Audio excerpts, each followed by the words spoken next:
우리 함께 나누실 말씀은 야고보서 1장 2절부터 8절까지의 말씀입니다. 한 절씩 교독하실까요? 야고보서 1장 2절부터 8절까지의 말씀 한 절씩 교독하시겠습니다. 내 형제들아, 너희가 여러 가지 시험을 당하거든 온전히 기쁘게 여기라. 이는 너희 믿음의 시련이 인내를 만들어내는 줄 너희가 알미라. 인내를 온전히 이루라. 이는 너희로 온전하고 구비하여 조금도 부족함이 없게 하려 함이라. 너희 중에 누구든지 지혜가 부족하거든 모든 사람에게 후히 주시고 꾸짖지 아니하시는 하나님께 구하라. 그리하면 주시리라. 오직 믿음으로 구하고 조금도 의심하지 말라. 의심하는 자는 마치 바람에 밀려 요동하는 바다 물결 같으니. 이런 사람은 무엇이든지 주께 얻기를 생각하지 말라. 함께 읽겠습니다. 두 마음을 품어 모든 일에 정함이 없는 자로다. 아멘. 할렐루야. 주님의 이름으로 환영하고 축복합니다. 좌우 옆에 분들과 함께 인사하기 바랍니다. 잘 오셨습니다.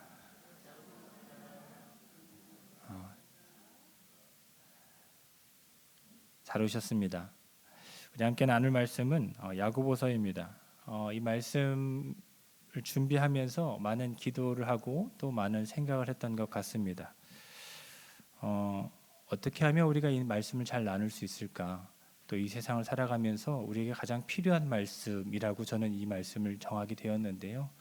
우리 함께 이 말씀을 나누면서 하나님께서 우리에게 요구하시는 것은 무엇일까? 또 하나님께서 우리에게 어떻게 살아가길 바라실까라는 것을 다시 한번 생각해 보며 나가길 원합니다. 오늘 말씀은 바로 야고보서입니다. 예루살렘 교회의 수장이었던 야고보는 예수님의 제자 야고보가 아닌 예수님의 어머니 마리아와 요셉 사이에서 태어난 야고보, 즉 예수님의 동생입니다. 낙타 무릎이라고 불릴 정도로 기도와 경건에 힘썼던 야고보의 삶을 보고 사람들은 그를 의인 야고보라 불렀습니다. Righteousness, 경건하다, 경건한 야고보라고 불렀습니다. 그의 율법에 대한 열심과 경건함 때문에 그를 보수적인 율법주의자로 오해하기도 하지만 사도행전 15장에서 보면 예루살렘 공의회에서 바울과 바나바의 이방인 전도에 대해서 변론하면서 이방인에 대해서도 열린 마음과 상당히 열린 마음과 하나님에 대한 열심을 우리가 찾아볼 수 있게 됩니다. 근데 우리가 야고보서에 대해서 조금 좀 뒤처지게 되었던 것은 아마 종교개혁 시대까지 이어졌던 잘못된 오해였던 것 같습니다. 특별히 야고보서 2장 14절 말씀에 바로 그 야고보가 행위 구원을 강조하는 것처럼 보여서 사람들이 많은 오해를 받곤 했습니다. 종교개혁자인 마틴 루터도 야고보서를 그렇게 좋아하지 않았다고 합니다. 그런데 우리가 생각해 봐야 될 것은 로마서의 대부분의 수신자들이 이방인이면서 하나님의 말씀을 이제 받아들여서 행해야 하는 살아가는 초신자들의 삶이었다면 야고보서는 구원을 받았지만 삶과 행위가 불신자보다 못한 모습으로 전락해가는 오래된 그리스도인 두 서신의 그 사람들에게 그 삶의 방향도 하나님께서 보시기에 합당한 삶을 살기를 촉구하는 의미로 받아들인다면 그 배경과 그 의미가 달라서 우리가 다시 한번 쉽게 이해할 수 있게 될 것입니다. 그래서 로마서가 필요한 사람들이 있을 거고 또 야고보서가 필요한 우리 성도들이 있을 거라 생각합니다. 두 서신서의 배경과 상황을 이해하면 이 오해가 조금 불식되는 것 같아 보입니다. 그러면서 우리가 함께 말씀을 좀 나눠보도록 하겠습니다. 의인 야고보, 이제 앞으로는 야고보라 부르도록 하겠습니다. 1장 1절에서 그가 누구에게 썼는지를 보여주는데요. 바로 디아스포라, 즉 흩어진 유대계 그리스도인들에게 편지를 합니다. 1절 말씀을 같이 한번 읽어보도록 하겠습니다. 같이 한번 읽겠습니다. 하나님과 주 예수 그리스도의 종 야고보는 흩어져 있는 12지파에게 문안하노라. 자, 우리가 여기서 살펴봐야 될 것 하나 있습니다. 바로 무엇이냐? 바로 흩어져 있는 이들의 삶입니다. 디아스포라라고 불려지는 이 흩어지다, disperse라는 영어의 단어로 나오는데요. 이 흩어진 디아스포라 그리스도의 삶의 환경과 배경은 어떠했을까? 그것을 한번 좀 바라보기 원합니다. 이민자, 소수민족의 삶은 고향과 떨어진 삶을 살았던 사람들이었습니다. 주류 사회로부터 또 배척도 받고 또 소외된 삶을 살았던 것입니다. 소수 민족으로서 각종 불이익에 노출되었던 삶입니다. 외국에 살다 보면 사실 각종 차별들을 많이 받습니다. 제가 영국에서 처음 갔을 때 어린아이가 저에게 말을 걸었습니다. 간만에 이 작은 도시에서 저에게 말을 걸었기 때문에 좀 반가웠습니다. 그 말은 이거였습니다. Do you have lighter? 라이터가 있냐라는 말이었습니다. 담배 좀 피게 라이터 좀 달라는 말이었습니다. 그 당시 칼찔림이 많았던 그 상황이었기 때문에 어린아이의 말도 쉽게 무시할 수 없는 상황이긴 했는데요. 진짜 좀 처참했습니다. 미국에서도 살았을 때는 저 멀리서 흑인이 저에게 손짓하면서 이렇게 말합니다. C 발음 나는 발음인데요. 이게 인종 비하하는 말입니다. 빛나다라는 뜻을 갖고 있는 팅크라는 단어였습니다. 각종 비하와 무시하는 발언들이 많았습니다. 영국에 살아갈 때 좀 작은 도시에 살았는데요. 처음 살았을 때 한 8,000명 되는 도시였습니다. 참 인구가 많죠. 네. 그 중에 아시아계는 저랑 중국집 사장님 한 명밖에 없었습니다. 그때 그 사람들이 저를 쳐다볼 때의 느낌은 이루 말할 수가 없었을 것 같습니다. 괜히 주눅들게 되고 또 주눅들고 오해하게 되었습니다. 우리가 잘 이해를 못하지만 이민자의 삶, 소수민족의 삶이 어떠할지를 좀 생각해 보기 원합니다. 만일 우리가 이러한 상황에 놓였다면 우리는 어떻게 했을까? 제가 미국에 거주할 때 권사님들로부터 70년대, 90년대 이야기를 많이 들었습니다. 재산을 갖고 올 수 없어서 다 두고 와야 했던 그때의 상황들을 보면서 이민자의 신분들은 정말로 힘들고 어려운 삶을 살 수밖에 없었다는 것을 많이 들었습니다. 소수민족 이민자로서 어떻게 해서든지 그러므로 주류 집단에 진입하는 것이 최선의 목표로 삼았던 것을 많은 주변 사람들 보면서 알 수 있습니다. 너 의사 돼야 돼. 공부 열심히 해야 돼. 나는 아니어도 내 자녀는 그러한 삶을 누리길 바라면서 자산 불리기와 교육의 열을 높였습니다. 이러한 삶의 열망은 로마 제국에 살던 유대계 그리스도인들에게도 동일하게 적용되었습니다. 그래서 야고보는 그리스도인들에게 흩어져 있는 그리스도인들에게 서신의 시작을 시험에 대한 주제로 적었습니다. 1장 2절의 말씀인데요. 우리 함께 또 제가 한번 읽어드리겠습니다. 같이 보도록 하겠습니다. 1장 2절 말씀만 잠깐 읽겠습니다. 내 형제들아 너희가 여러 가지 시험을 당하거든 온전히 기쁘게 여기라. 주류 사회에서 배척되었던 이들의 일상은 다양한 시험 속에서 그리스도인이라는 그들의 정체성과 삶의 방식을 타협해야만 하는 시간이었습니다. 로마 제국 안에서 가장 큰 주제가 무엇이었을까요? 여러분, 아마도 제국 안에서 살아가면서 있어서 살아가는 삶의 이야기였을 텐데 제국 안에서의 삶의 이야기가 무엇이었을까? 이들의 신이 누구이며 이들의 힘이 또 권력이 어떻게 주어졌으며 누구에게 주어졌으며 명예와 부는 어떻게 생겼는지 같은 이야기였습니다. 제국의 사람들은 힘과 권력 그리고 명예와 부를 쌓고 성취하는 것이 삶의 목표였습니다. 이 상황은 1세기 그리스도인들에게만 해당하는 상황이 아닙니다. 또 70년대, 90년대 이민자의 삶을 살았던 한국 이민자, 외국에서 이민자 생활하는 사람들에게만 해당하는 것이 아닙니다. 지금 대한민국에서 신실하게 신앙을 지켜가고 있는 기독교인인 우리에게도 해당되는 말씀입니다. 한국 갤럽에서 조사한 종교 인구 분포를 보면 대한민국 성인 중 종교인 비율은 2004년도에 54%까지 올라갔다가 2014년도에는 50% 그리고 2021년도에는 40%까지 떨어졌다고 합니다. 이 중에 개신교 인구 비율은 17%였는데요. 100명 중 17명이 기독교라는 거겠죠.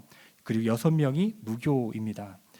그 중에서 그런데 30세 이하가 14%입니다. 17%에서 14%가 30대입니다. 몇 명일까요? 한 2명 정도 남짓되지 않을까요? 당시 1세기 가장 큰 주제는 바로 로마 제국에 살아가는 삶의 이야기라고 말씀드렸습니다.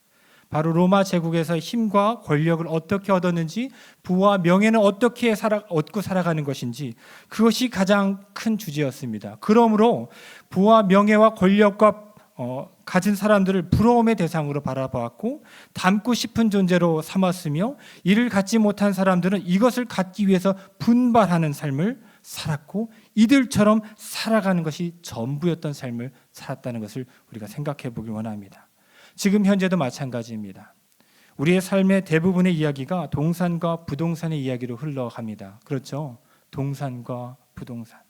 그리고 그것을 이루기 위해서는 전문직을 갖춰야 한다는 교육으로 흘러갑니다.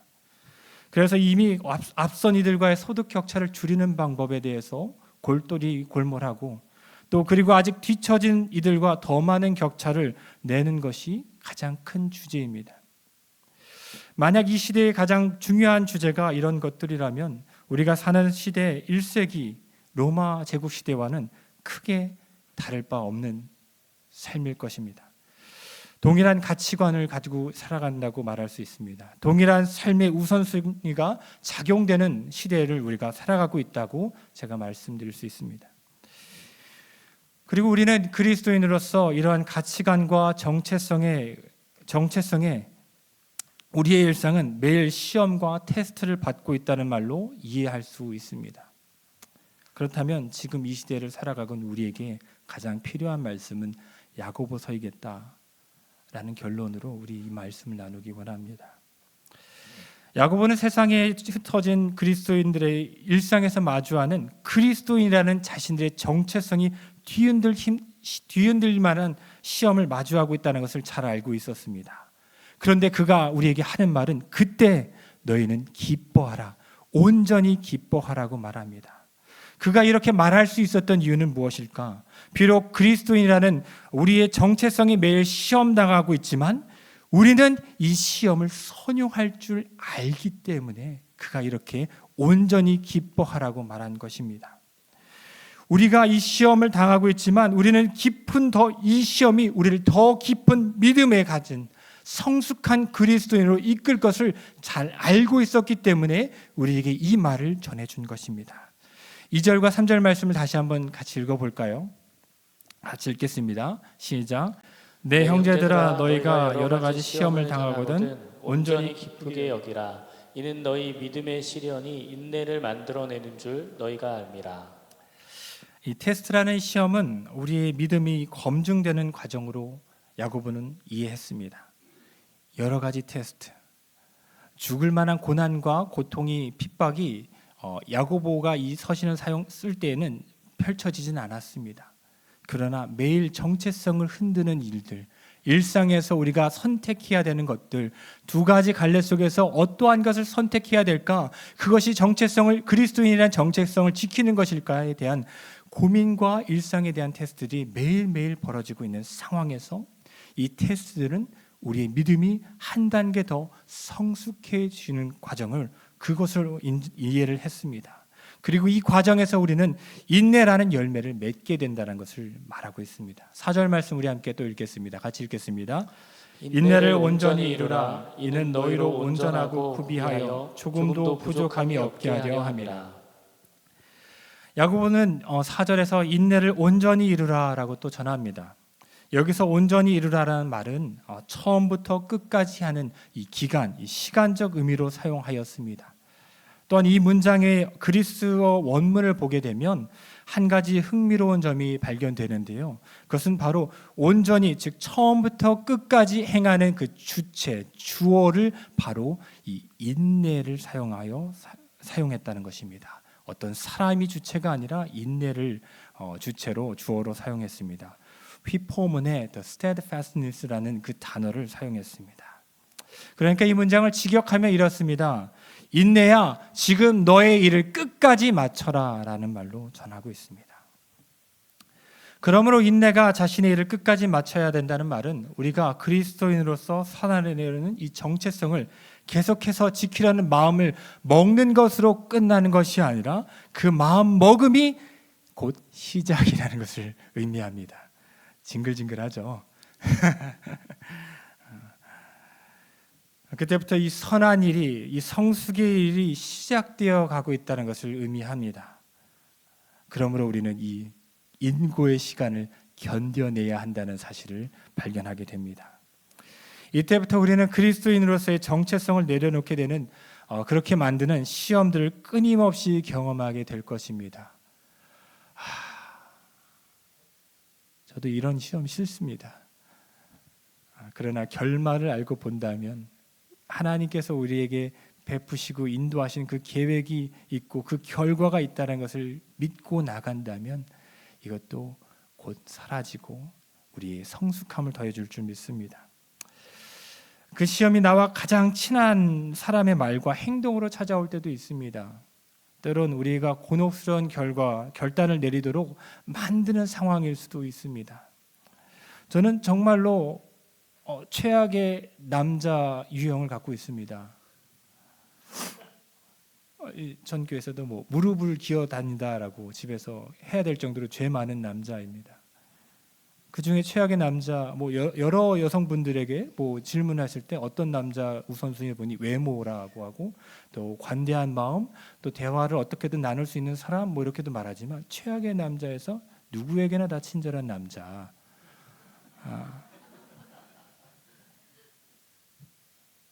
항상 힘듭니다.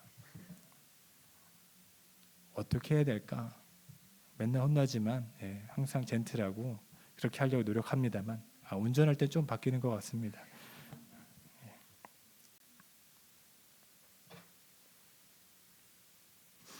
우리에게 곤혹스러운 결단을 내모는 것이 종종 우리에게 시험으로 다가옵니다. 그렇다면 우리는 이 상황을 어떻게 보아야 할까요? 너무 길고 힘들다고 잠시 쉬어가야 할까요?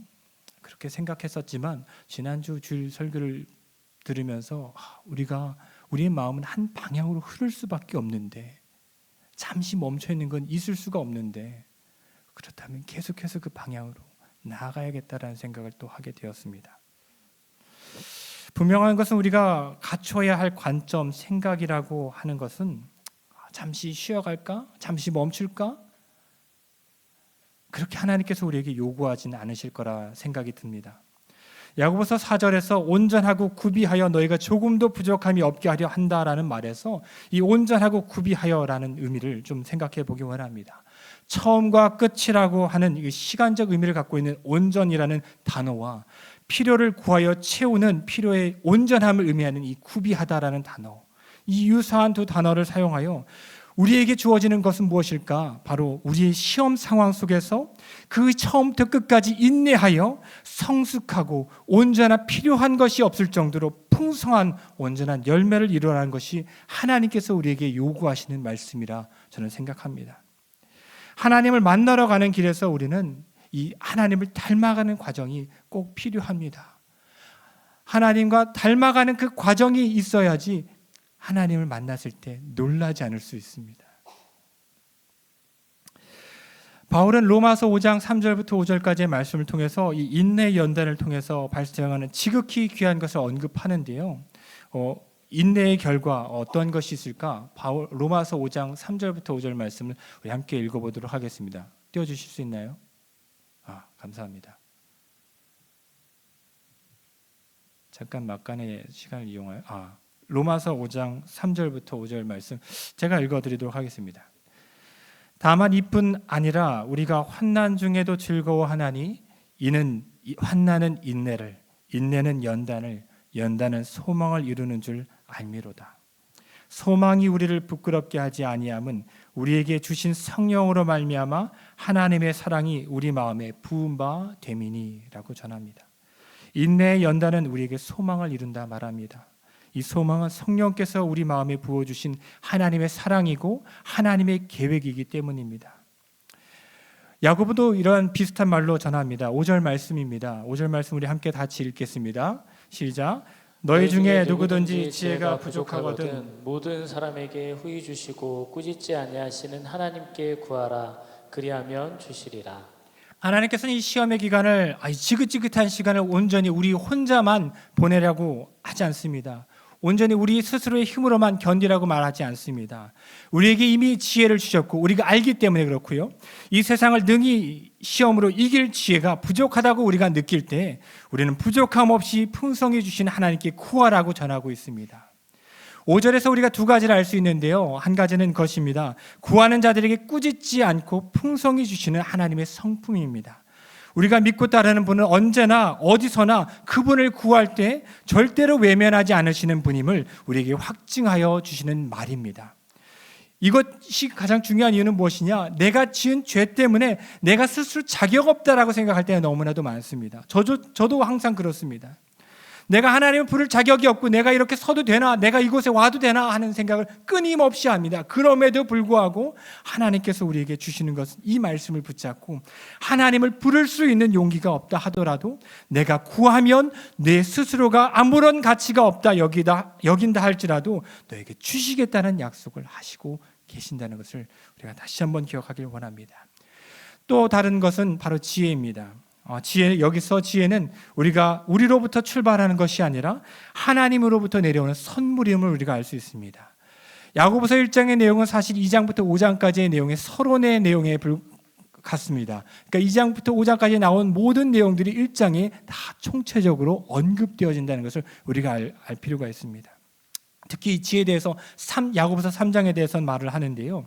이 지혜에 대해서 두 종류의 지혜를 말합니다. 즉 땅으로부터 오는 지혜, 바로 당시 로마 제국 주류 사회에 움직이는 그 메시지들, 그 지혜들로 우리가 삶의 통찰력을 얻을 수도 있지만 그 지혜의 결과는 혼란과 악한 일을 하게 만든다라고 전하고 있습니다. 3장의 내용에 그렇게 나오고 있습니다.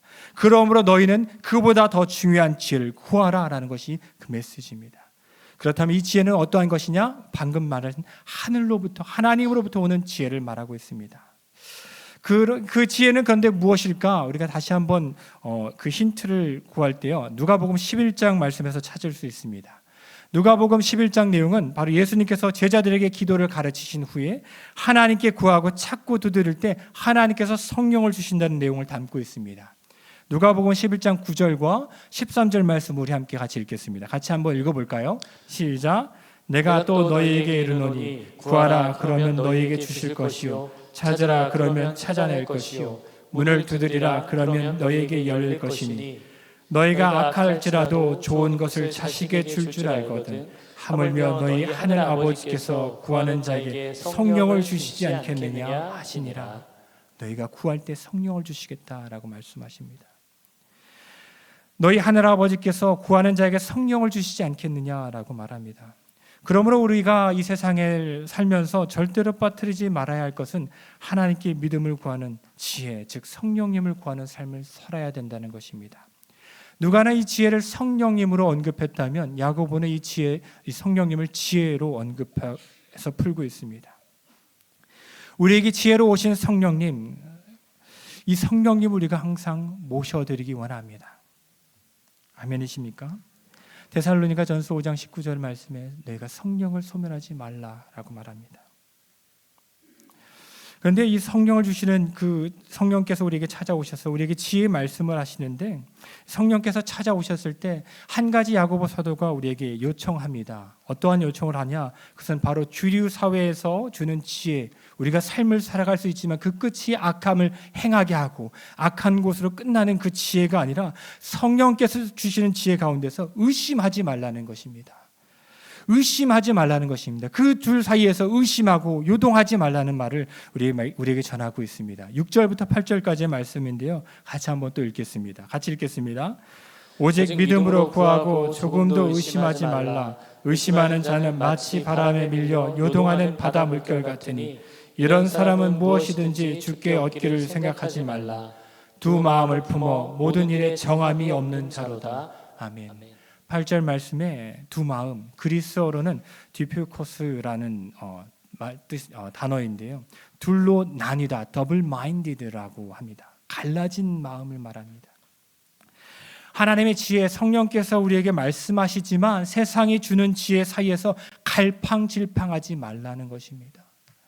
하나님의 지혜, 성령께서 우리에게 이미 임했지만 우리가 이 세상에서 갈팡질팡하고 있으면 그 성령을 근심하게 하는 것이고 성령을 거부하는 말로 할 수밖에 없습니다. 이 사이 속에서 우리가 갈팡질팡하지 말고 우리에게 분명하게 주어진 하나님의 말씀을 따라 결단하라고 촉구하고 있습니다. 말씀을 맺겠습니다.